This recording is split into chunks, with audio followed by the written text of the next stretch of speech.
Hello and welcome to N=28, and today I'm going to be very risky and I'm going to try and get deeply technical, and I'm going to try and talk about custom binding.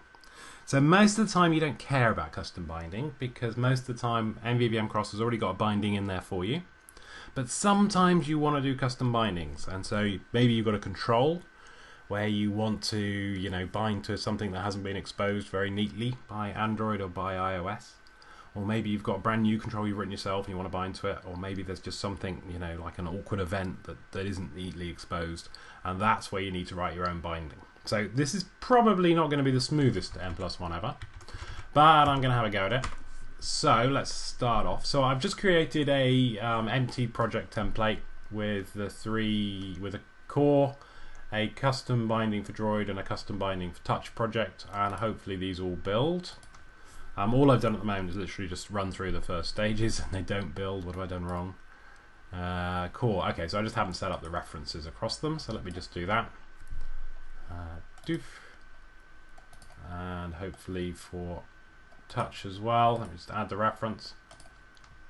So this is the three projects set up, and hopefully they will now build. And what I'd like to do is I'm going to start on Android just so it's local and easy, and then I'll work across the network with iOS. And what I'd like to do is I'd like to add a custom control to Android. So I think I covered that way back in one of the earlier demos, N=20 or something like that. And so I'm going to add a controls folder, and in there I am going to add a new class. I could try a view. I'll try this wizard, see what it generates for me. And this is going to be, I won't call it view because that'll confuse me with the view part of MvvM. I'll call it a binary display, a binary editor. Binary edit, just to stay in kind of that Android world. And so what that does is it inherits from view, and I'd like it to inherit from a linear layout. And what I'm going to do in this binary view is I'm going to add 4 checkboxes, I guess. I don't know why. Oh, okay, so that's just a style it doesn't like. What I'm going to do is in this I'm going to initialize it so that I'm going to add 4, when it initializes, I'm going to add 4 children to it. So I'm going to have an array here of checkboxes, or a list of checkboxes.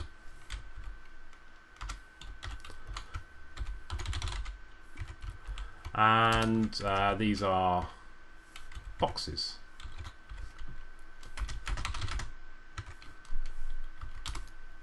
Oops.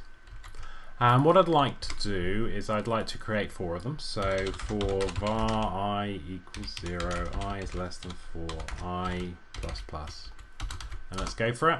And what I'd like to do is var box equals new checkbox. And I will pass in the context. Just make sure it's all right. Actually, I think I can just create it without that, can't I? Isn't there a... No, it doesn't like that. Okay, I'll pass in the context.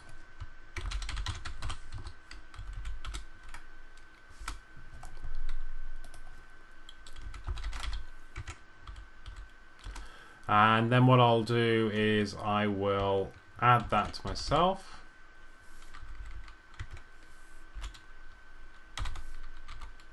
And I'll add it to the array, the list. I'd also quite like to subscribe to its event so that when I touch it, changed, I would like to get a notification. And so what I'll do is I will create an inline handler for that. And obviously I want to capture I here, but I've got to be careful of that well-known bug, well-known feature of C# before 5 where it captures the closure variable. So we'll just do it as a local variable, that's the index. And this is going to be, so I'd like each box to be a binary digit somehow. Actually, let's not even do that. Let's do this really simply. We're just going to count the number of boxes and that'll be our value. So what I'll do is I will do, whenever this changes, I'm just going to call a method called UpdateCount. Yeah, and that should do it, I hope. And what I'll do need a semicolon there. So what I'll do in UpdateCount is I'm going to expose from this guy a method called public void GetCount. So I'm making it, public int GetCount. I'm making this particularly unpleasant in terms of binding. If I'd made it a property, then MvvmCross would just abound to it. But I'm going to make it particularly unpleasant because I'm going to make it like someone else has written this control. And this is going to call GetCount, and so this is going to return just underscore boxes dot sum where x, oops. So where the box is checked, I just want to count those. And no doubt ReSharper tells me it could have done that much better just doing that. So that gives me my GetCount method, and then I'd like to have an event. And again, if I'd used a property called count and I'd used a event called, which was an event handler called count changed, I wouldn't have had any problems here. But because I'm feeling awkward, what I'm going to do is I'm going to pretend I wrote this like, your average control writer. And so therefore I called this my count changes. So changed. I'll do that at least, it's not too bad. And so then in UpdateCount all I have to do is return it. So I will return, it's fire that, so var handler equals my count changed, and handler dot, if handler not equals null, then I fire it. This comma new event args.empty will do. So that's the update, and then we also want a way of setting this count. So what I'll do also is I will have a public void set that, again making it as awkward as possible, and that's going to be the count. And what I'll do during this is I'll have a private flag to stop me sending out messages. Private bool is updating. And so what I can then do is if I'm updating, I don't send out any update messages, during the change. But if I'm not updating, then what I do is, so I set it here, I'm updating is true. And at the end of this, try, I don't want to catch, I just want to finally.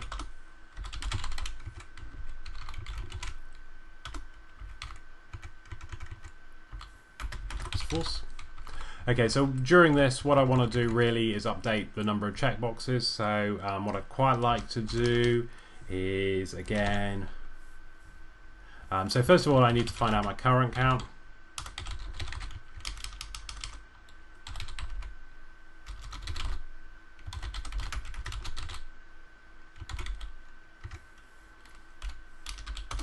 And then if my current count is less than the count, I'm going to remove some. Oh, this is fiddly. I should have possibly coded this before I started.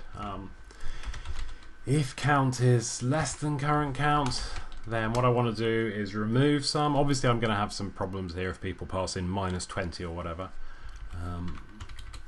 So while count is less than current count, I need to reset this in here as well.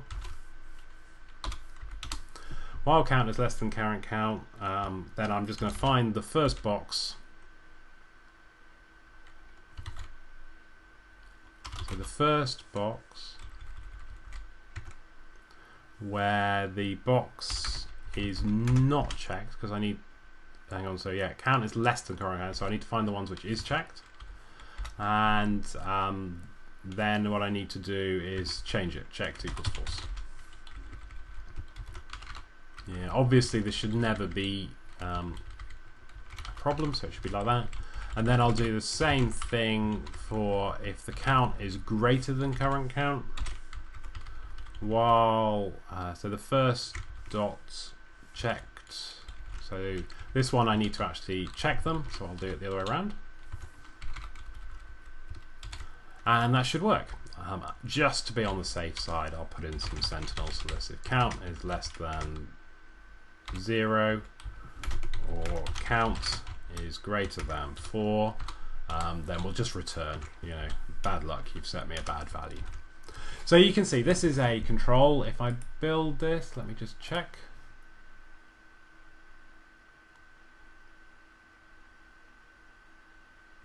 If I build this works, and then what I should be able to do is in my resource for view 1, in my layout, I could use a abbreviation. Let me just do that. So there's another way that I don't think I've shown at this point, which is you can override one of these down here, Android ViewAssemblies. And what I'll do for this is I will capture what the base class says, and then I will add to that base class my current one, and that should then just mean that it will know how to resolve this binary edit for me quite happily. So this is a var, oh hang on, no, not Android ViewAssemblies. Yes, Android ViewAssembly, that's what I need, sorry. So I'm just going to add the current assembly.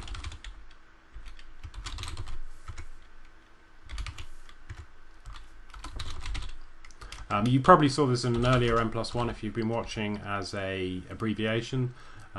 We've made it much easier now, you don't even need the abbreviation. So once I've done that, then I should in here be able to set up a binary edit.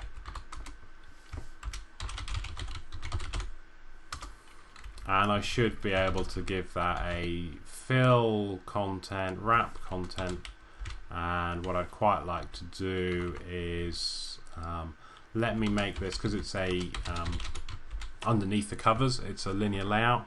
Let me add this as orientation equals, and this is going to be a vertical. Yeah, so hopefully if we run this up, it is a bit hopeful at the moment. Build it first, make sure I didn't make any too big mistakes. If we run this up, we should at least be able to see that control on the screen. Don't need any of those. Let me get the Android emulator. So it's up and running, and you can see we've got these 4 checkboxes. We can check them, but it's not doing any binding at the moment. So how do we bind this beast? This beast has a horrible API. Yeah, there's nothing in here like a property that you could bind. Yeah, because there are these methods, but they're particularly unpleasant. There are at least these public of set that and GetCount. But how do we bind to it? What we really want to be able to do is we'd like to be able to put in here a local colon MvvmX bind equals custom property or whatever it's called. Let's call it foo. We'd like to put a foo in there, and we'd like to bind that to a number on the view model called counter. Let me add that to the view model just so it's there as well.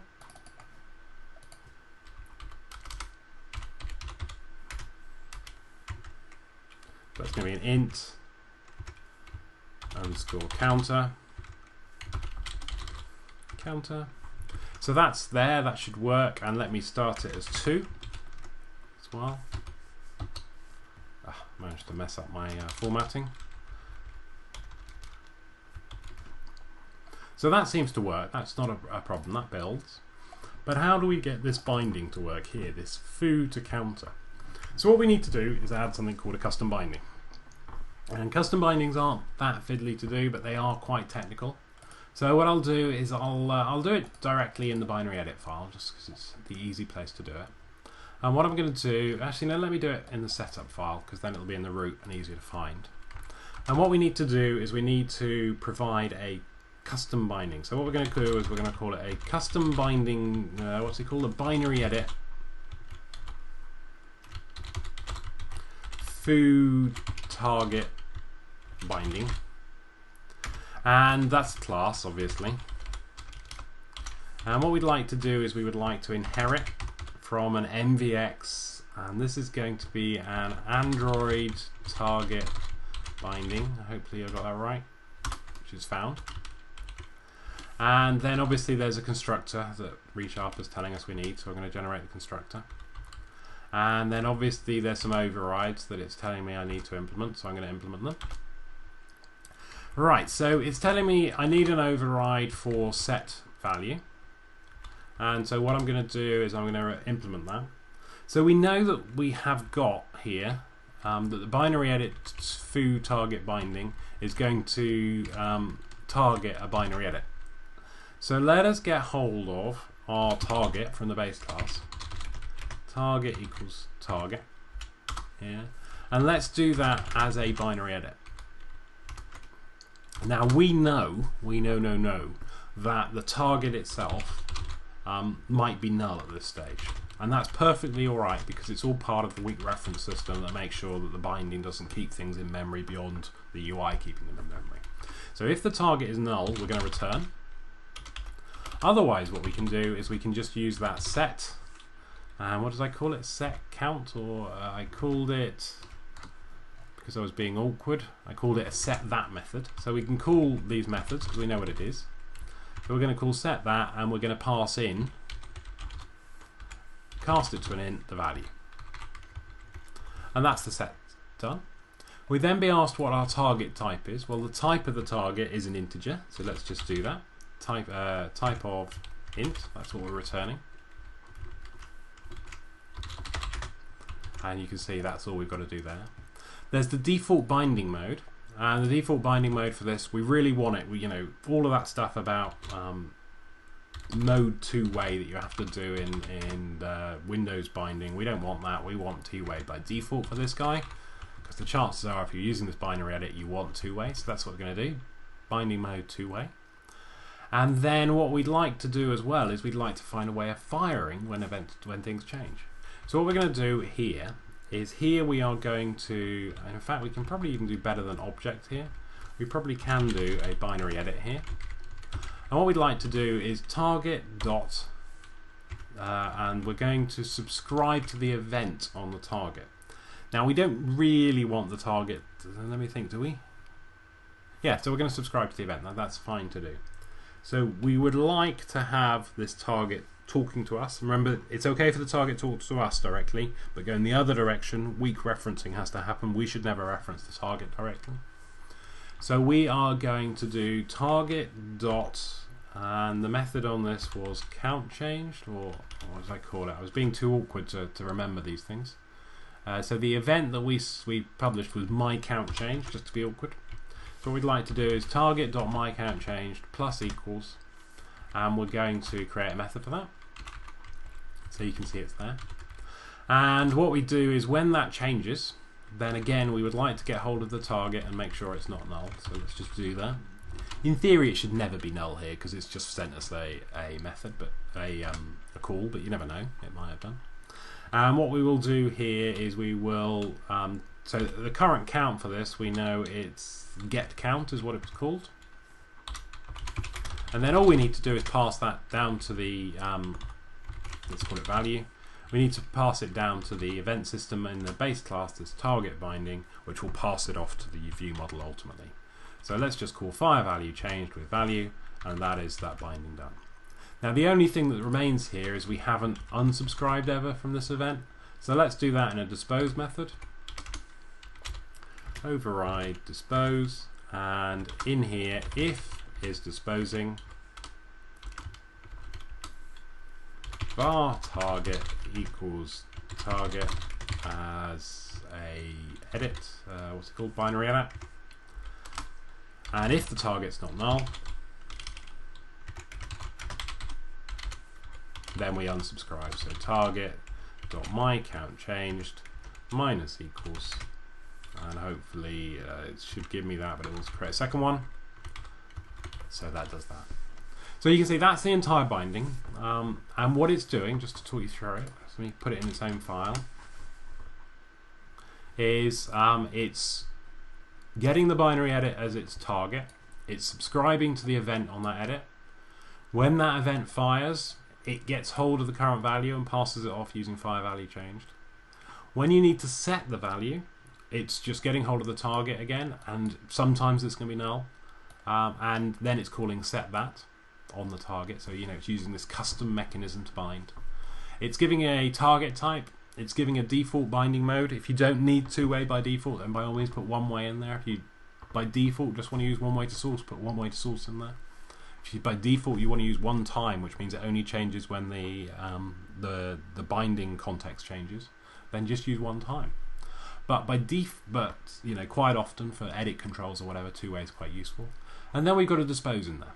So with this done, and hopefully I've done it right, then we can take this binary edit foo target binding, and in our setup we can register it. So here in the setup we've got another nice override, which is called a register. Let's just see what it's called. It'll be somewhere in this list. Right, so there's something here called fill target factories, and this is a binding thing that we need to put in here. And what you can see is we get past a registry, and this registry contains all the bindings. So what we're going to do is we're going to create a registry here, and there is some extension methods that make this a bit easier. And I'm trying to remember what the extension methods are. It's something like register custom binding. And I might have to go back and change that. And this is going to be for a binary edit.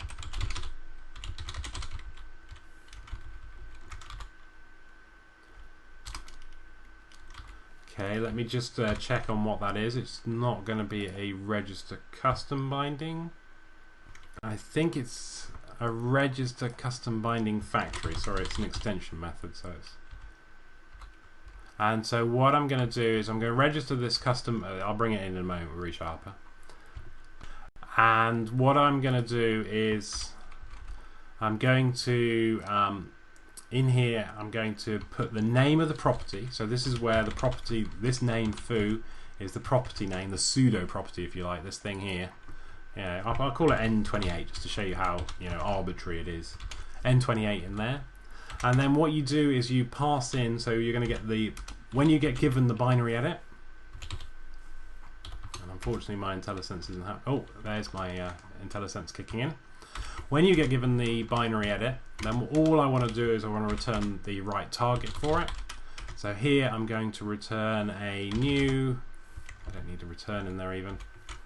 I'm going to do this new, and this is the binary edit foo target binding, and I'm going to pass in the binary. So that's a fiddly line there, I think you'll agree. But all it's saying is register a custom binding factory, and for this custom binding factory, which is going to operate on a binary edit, invent a binding for the name N28, and when you see that binding, then use this binary edit, and use it to create a binary edit foo target binding. So, what are the chances of that working? Let's have a go. We're going to build it. And let's also, just to show that it's working or not, let in this, let's get rid of the hello binding, and let's just have a text view, and this text view we are going to put in here the counter value, which will show you how it's doing. And actually let's just do that. Let's do an edit text so that we can change it both ways if we want to. So let's do this, and let's find out whether or not it works as a two-way binding. Debug start new. This is a big moment.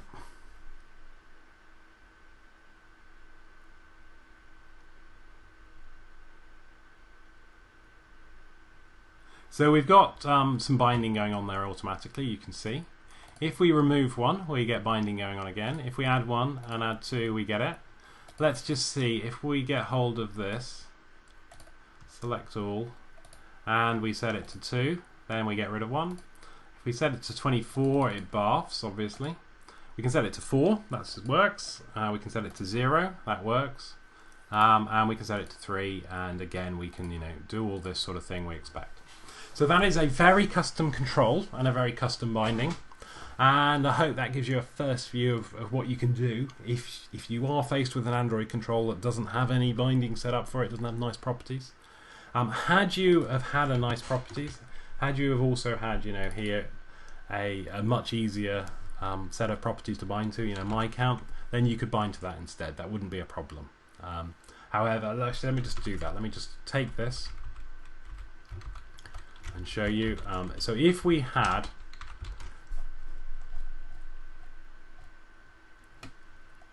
a nicer binary edit, which is what this guy's going to be.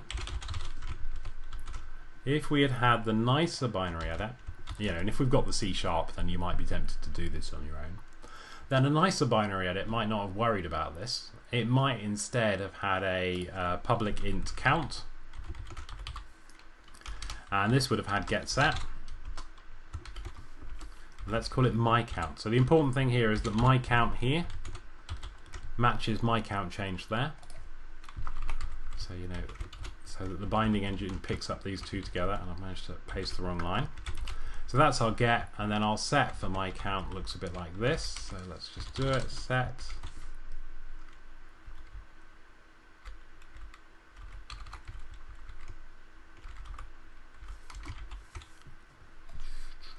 So here it's just let me just quickly hack this. Var count equals value. And current count equals myCount. Okay, so that you can see is just changed it, and again we've got, I should probably have done these just with plus and minus, but it's fine for now. So you can see that's a much nicer API for us to bind to. And if we'd done that, then what have I just called this? I've called it a nicer binary edit. Then in first view, what we could have done instead, let's do it below, a nicer binary edit. Obviously you could no longer bind to the N28 property because the N28 property no longer exists. But what you can do now is you can just use myCount, and I believe that will just work without any custom binding, because myCount and myCount changed are a lovely pair, and the binding system knows how to bind to that lovely pair.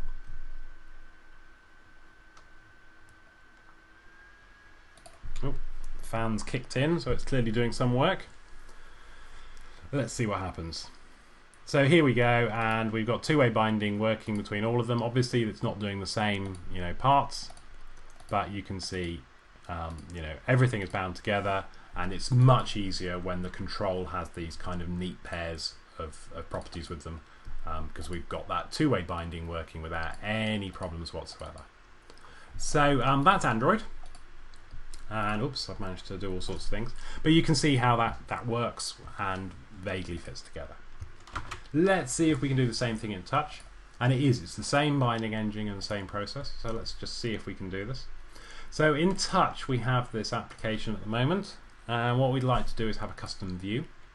So let's just see, do we have an add new view for Touch in here? I don't know. So we do have a new view, so let's see what it does. And this we are going to call a binary edit, again just to make a match. And let's see what it generates for us. So this generates a public class which is a binary edit. It's got a few constructors, and it's setting its background to red. Let's set its background to aqua. Oh, there isn't an aqua. Lime? Light grey. There you go. We're going to be boring. And what we'd like to do is the same sort of logic as we did in the first view model. So what in the Android, sorry. So what I'm going to do is I'm going to take a look at binary edit. I'm not sure why that's called first view. Oh no, that's fine. I've done it right. I'm going to take a look at binary edit, and what am I doing here? Does anyone know what I'm doing? Sorry, I'm in the wrong project. That's what I'm doing. So we're going to take a look at binary edit. Sorry about that. And let me just separate these out into two classes again. And what we're going to do is we're going to do the same sort of thing in iOS as we've done in Android. So obviously in iOS we don't have checkboxes. In iOS we do have UI checkboxes, are they? Or UI switches is probably what we want. So we're going to have boxes called switches. That's cool. And what we'd like to do in Initialize is to put them in there, the same as we did in Android. So let me just find that code in Android, and let's get it across. So in Android we have this in the Initialize. Cool. So let's just do the same thing in iOS. Oops. So in iOS we're going to do a similar type of loop, but obviously what we need to do is UI switch, and the UI switch needs to have a rectangle. We're going to give it new rectangle F, and what we'll do is we'll pass in the location as, and let's just see how we can do this. So what I'll do is I'll give it a 10 for the X position. I will give it, and this is going to be relative to this parent. Yeah, so what I'll do is I'll do 0, and I'll give them a height of 30 each. So it's going to be 30 times by I. It's going to be its Y coordinate. I'll give them a width of 300, say, and I'll give them a height of 30. So they should all work, hopefully. And so this box I need to add to myself, so I can do that using add subview box. And I'll add it to the box, and then I also need to know when it changes, so hopefully there is a value change that I can use, and I can use that to call UpdateCount, which I can then generate. So that's our initialize. That seems to work. And what I'll do is I'll take this same code, this UpdateCount, and all of this down here, and I'll copy it across to iOS. So all I'm doing at the moment is writing this fiddly custom control, as it were. And so what we've got here is just a few more bugs to solve. So UpdateCount works fine. The boxes.count we obviously will need to pull in link, and this is going to be b.value, v.checked. How do you get the value? v.on. On is what you get for. Let me just see what else was that. Yeah, so on is whether or not it's checked in a switch terms. And then what we'll do is we'll do the same code down here, and do the same code there, and the same code there, and the same code there. So I'm going a bit quickly, and you know it's not a lesson in how to do custom controls by any means. But you can see that here that is a basic binary edit now. Hopefully that compiles. Let me just check. Also pull it across to the iPhone simulator. So that's our binary edit. And what I'd like to do then is use that binary edit in first view. And so at the moment we've got a view, a text field, and a label. And I'd also just like to have a var tap equals new UI tap gesture recognizer. And anywhere I tap on the background, I'd like to clear this text field. What I'll do is text field dot resign first responder. And so I'll just add that to my background view. You've seen that done in other earlier N+1s where I've just been tidying up code. I just wanted to get that out of the way. Right, so what we're going to do is we're not going to have our label. We're going to have a text field at the bottom. So we'll place that in a moment. We would like to have a var binary edit. And this binary edit, if I could type, it would really help in my job. So this binary edit is going to go at the top. What we're going to do is we're going to make this a binary edit here. And this binary edit is going to have a rectangle, and we want it to be, so 30 times 4 tool. So we're going to start it at 1010, and we're going to make sure that it's 120 tool. And that means that the text field can then kick in at 130. Yeah. And then what we'd like to do here is we would like to bind this binary edit somehow. So we'd like to bind the binary edit to .counter. And let's just see what happens if you bind the binary edit to .counter. So let's run this guy up, debug, start new, and I'll probably need to bring up type VNC, so let me just bring up the VNC viewer and connect, and that needs password. So I need here to choose my combo. Windows are happening all over the place. And it doesn't want to talk today. Let me just see what's going on. If I set this as the startup project, I might get a option here. Yeah, so I just want to run it on that emulator. Debug start new. So hopefully that'll go off and do it. So I need to pass in password again here. And let me just make this a bit bigger, and also I could get rid of this from the background, couldn't I? What's going on? Oh, there it goes, it's starting. Let me just make it a bit larger so you can see it. And hopefully you can see, so we've got our control, but you can see that we don't at the moment have, you know, any binding going on in it. So like, you know, there's nothing bound to counter, and that's because there isn't an easy property to bind to. So we need to do a custom binding again.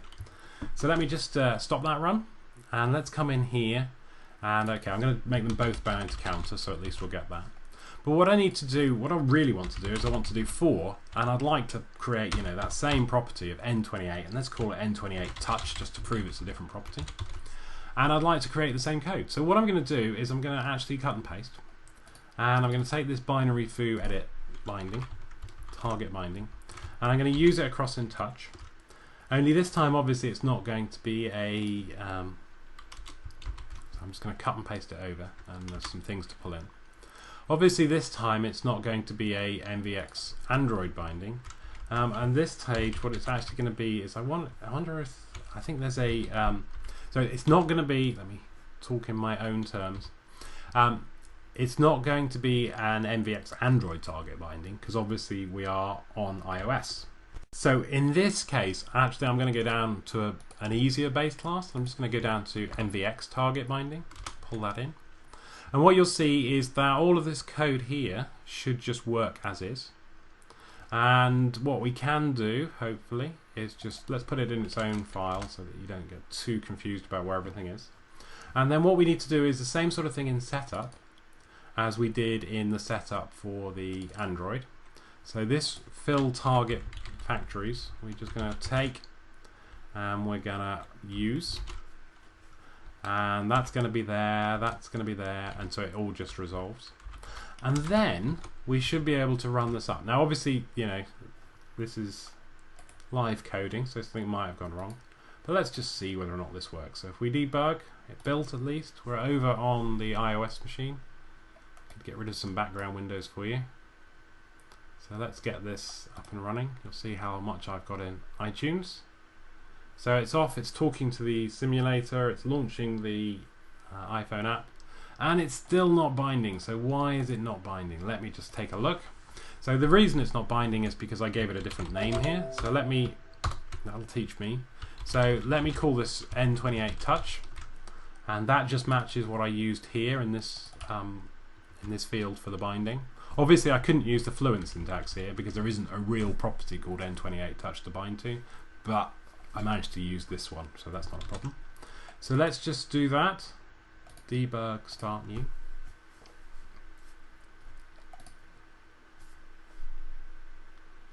And then when it runs up, hopefully it's going to run up, then we should see that N28 touch binding working. No, it doesn't work. Let's take a look at trace and find out what I've done wrong.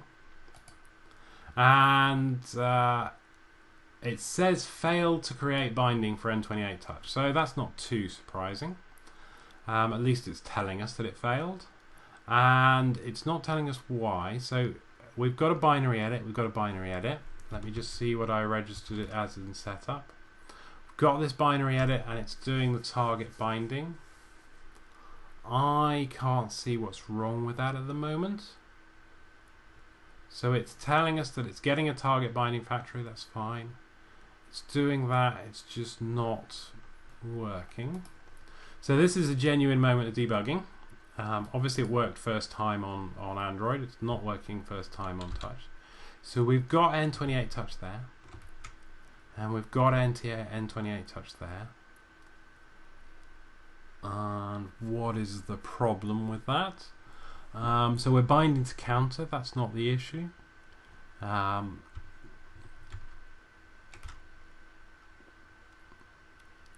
Let me take a look.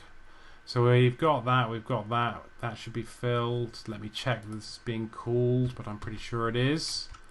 Let me check. Can't see what's wrong there. Let me just check we've got this correct. It looks pretty good. Let's see whether or not this is even being called. Let me just check that things are going alright. So let me rebuild the core just in case there's some fiddliness here. and let me rebuild touch just in case it is a build issue, and let me run again. You can tell I'm struggling, but something here has just gone slightly awry. So it's off, it's talking to the Mac server, and hopefully it's going to launch.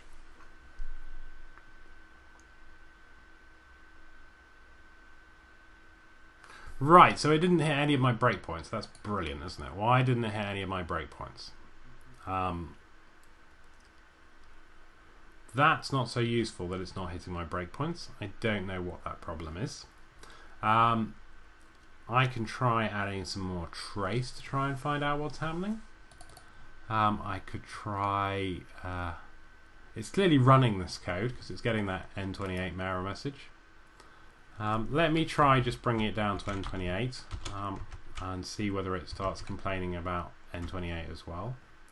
And let me just check that I have been editing the right setup. So that is the whole problem. I was editing the wrong setup. I really apologize for that. So I edited the Android setup, whereas I should, and that's why the breakpoints didn't hit as well. I was in the wrong project. So this is the touch setup, and just to completely do this, yeah, I'm going to write doofus, which is how I feel right now, and this is going to be N28 doofus, and that is in the touch setup. And then in the iOS first view, I'm going to call this, pseudo property touch doofus as well. And then I'm going to run debug start new, and this time it will just work. I'm confident. Too many operating systems is my problem. Just operating on too many of them. So let's just see this running up.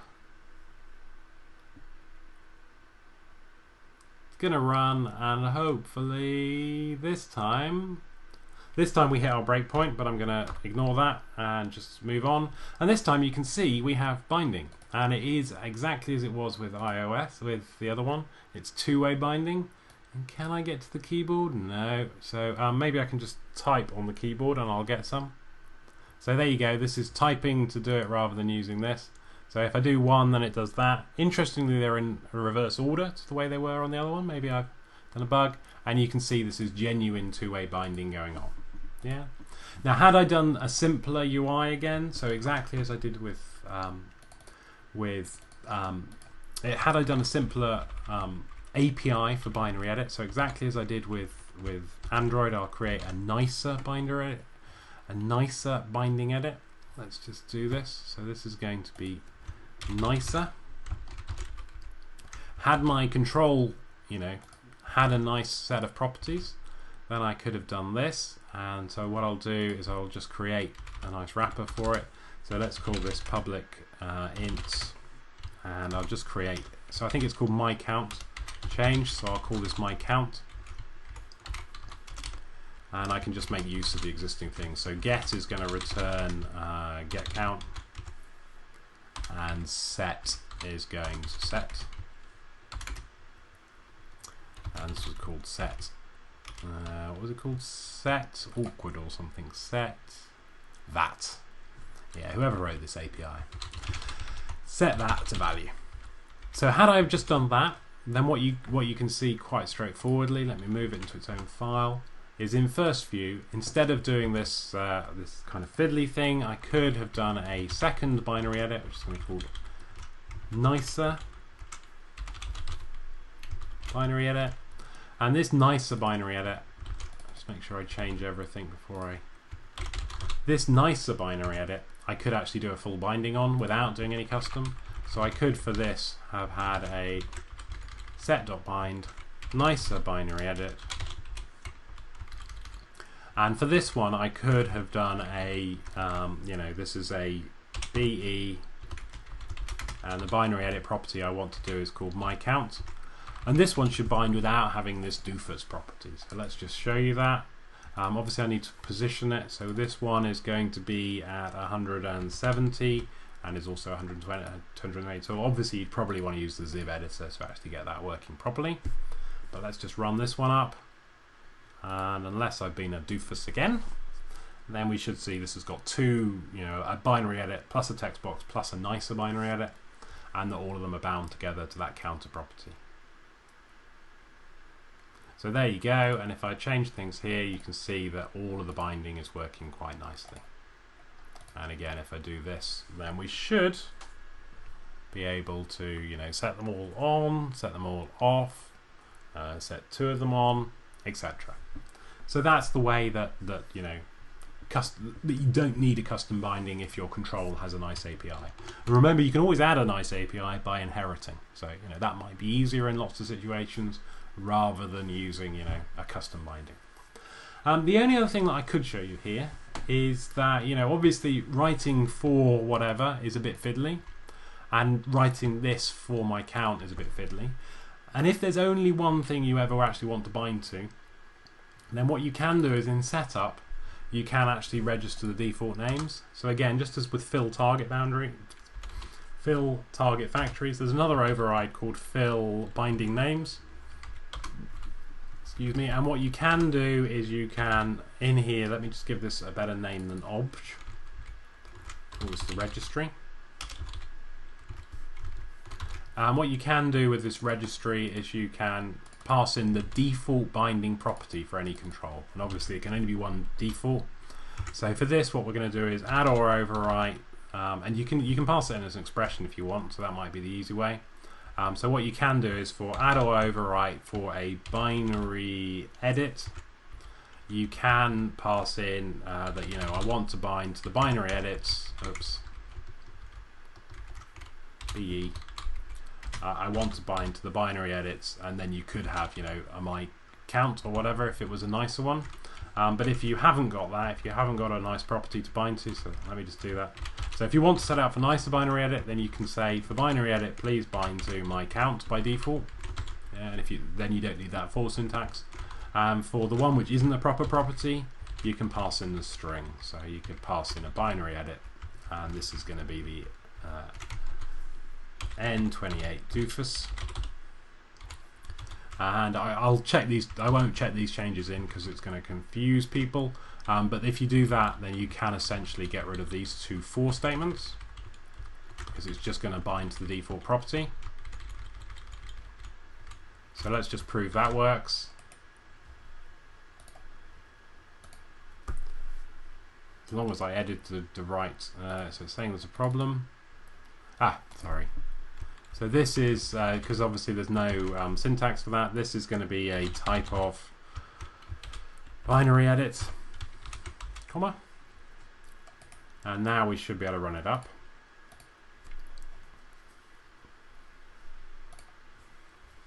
So that's going to compile across to the Mac, and we should see exactly the same binding working now, but without those for statements.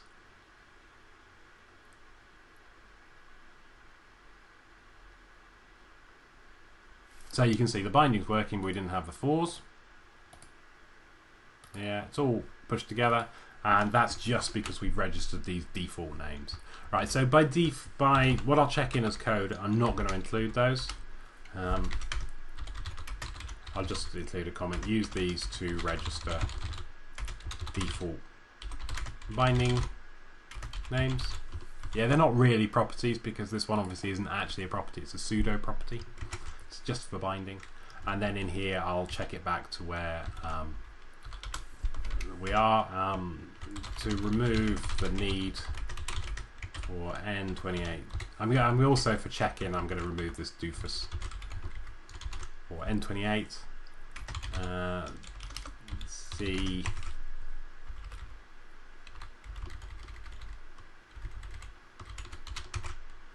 setup dot fill binding names.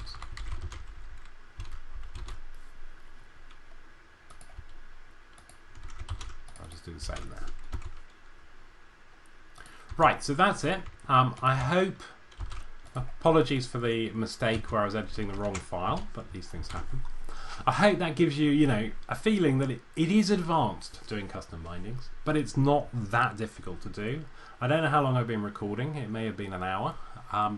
But, you know, I managed to write the custom controls in there. I managed to get these, you know, UIs up and running. You can see it running in Touch. You can see it running in Android if we're, what's it called? It's called custom.